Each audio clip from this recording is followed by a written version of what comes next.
مولاي صل وسلم دائما أبدا على حبيبك خير الخلق كلهم مولاي صل وسلم دائما أبدا على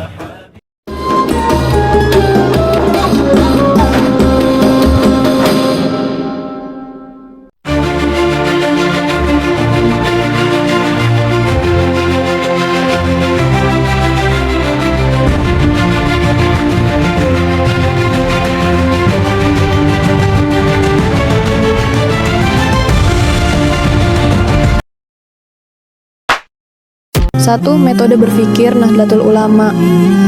Nahdlatul Ulama memiliki metode berpikir yang disebut fikrah Nahdliyah.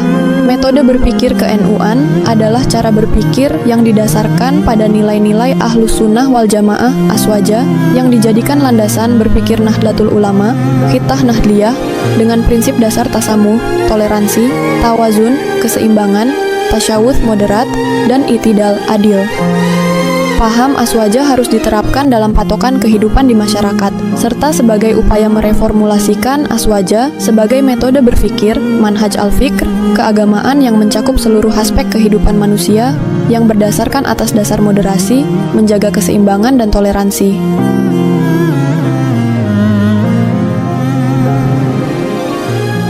A. Tawasud, moderat, merupakan sikap tengah yang berintikan pada prinsip hidup yang menjunjung tinggi keharusan. Untuk berlaku adil dan lurus di tengah kehidupan bermasyarakat, selalu bersifat membangun dengan menghindari segala bentuk pendekatan ekstrim. B. Tasamuh, toleran. Tasamuh dapat diartikan sebagai sikap toleransi terhadap perbedaan pandangan, terutama dalam hal yang bersifat juru'iyah sehingga dapat hidup berdampingan dengan pihak lain meskipun secara akidah, pola pikir dan budayanya berbeda. C. Tawazun, keseimbangan. Tawazun artinya tidak berat sebelah, tidak berlebihan atau kekurangan unsur yang lain. Oleh karena itu, tawazun menuntut baik dalam segi hukum, politik, dan kekuasaan. D. Ta'adul, tegak, lurus, adil.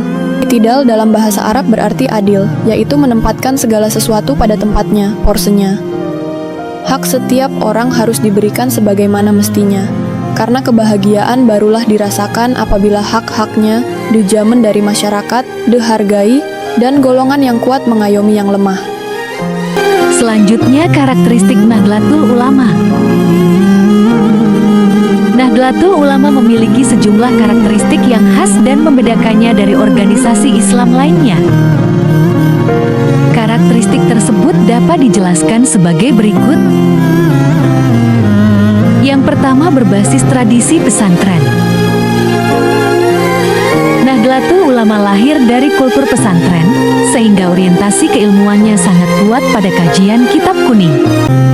Pesantren tidak hanya menjadi pusat pendidikan agama, tetapi juga pusat pembentukan karakter, moral, dan kepemimpinan. Dari pesantren inilah lahir generasi ulama dan kader Nahdlatul Ulama yang mampu menjaga kesinambungan tradisi keilmuan Islam. Yang kedua, bermadzhab. Secara resmi mengikuti salah satu mazhab fikih yaitu mazhab Imam Syafi'i. Namun, Nahdlatul Ulama tidak menutup diri terhadap mazhab lain dalam lingkup Ahlus Sunnah wal Jamaah Syafi'i, Hanafi, Maliki, dan Hambali. Hal ini mencerminkan sikap Nahdlatul Ulama yang fleksibel dalam fikih, tetapi tetap memiliki pijakan metodologis yang jelas. Yang ketiga, moderatis wasatiyah. Nahdlatul Ulama menolak sikap ekstrim, baik yang terlalu tekstualis maupun yang terlalu liberal. Sikap moderat ini membuat Nahdlatul Ulama mampu menjadi penengah dalam perbedaan pandangan sekaligus menjaga harmoni antar umat beragama dan antar kelompok dalam Islam. Yang keempat, kultural dan inklusif. Nahdlatul Ulama memiliki pendekatan kultural dalam berdakwah. Nahdlatul Ulama tidak menolak budaya lokal, tetapi berusaha mengislamkan tradisi dengan cara memasukkan nilai-nilai Islam di dalamnya. Misalnya, tradisi selametan, tahlilan, dan maulid diakui akomodasi yang sebagai sarana dakwah. Sikap inklusif ini membuat Nahdlatul Ulama mudah diterima masyarakat Indonesia yang kaya akan budaya. Yang kelima, kebangsaan. Nahdlatul Ulama memiliki komitmen kuat terhadap keutuhan Negara Kesatuan Republik Indonesia (NKRI).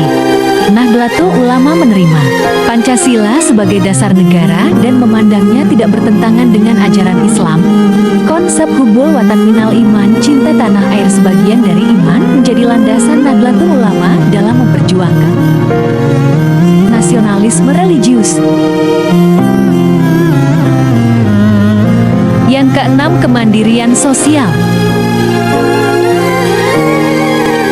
Nahdlatul Ulama aktif membangun lembaga pendidikan sekolah, madrasah, pesantren, rumah sakit, koperasi, hingga lembaga sosial ekonomi.